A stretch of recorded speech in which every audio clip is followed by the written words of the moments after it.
കൊല്ലം ഓയൂരിൽ നിയന്ത്രണം വിട്ട കാർ മതിലിൽ ഇടിച്ചു കയറി 2 യുവാക്കൾ മരിച്ചു. റോഡുവിള സ്വദേശി മുഹമ്മദ് അലി, കരിങ്ങന്നൂർ സ്വദേശി അമ്പാടി സുരേഷ് എന്നിവരാണ് മരിച്ചത്. കാറിലുണ്ടായിരുന്ന മറ്റൊരു യുവാവ് ഗുരുതര പരിക്കുകളോടെ സ്വകാര്യ ആശുപത്രിയിൽ ചികിത്സയിലാണ്. കഴിഞ്ഞ ദിവസം രാത്രി 11:30ഓടെയാണ് ഓയൂരിൽ അപകടം നടന്നത്.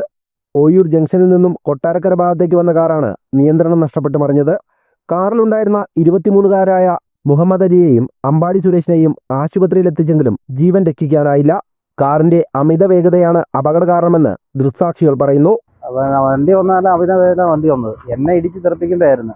അങ്ങനെയാണ് വണ്ടി വന്ന് ഞാൻ അവിടെ ചവിട്ടി നിർത്തുമ്പോൾ വണ്ടി വരുന്നേം കണ്ട് അങ്ങനെ വണ്ടി ഇങ്ങനെ കയറിപ്പോയി ഭിത്തിയിലിടിച്ച്. പിന്നെയാണ് ഞാൻ ഓടി വരുന്നത്. അപ്പോൾ ആൾക്കാരെല്ലാം കൂടി വെട്ടിപ്പൊളിച്ചെല്ലാം റെഡിയാക്കിയെടുത്ത്.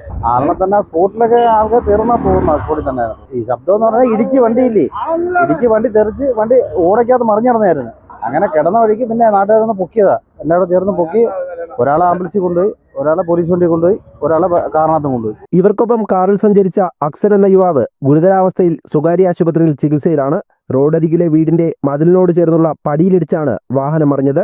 പൂയപ്പള്ളി പോലീസ് സ്ഥലത്തെത്തി തുടർ നടപടികൾ സ്വീകരിച്ചു. ജനം, കൊല്ലം.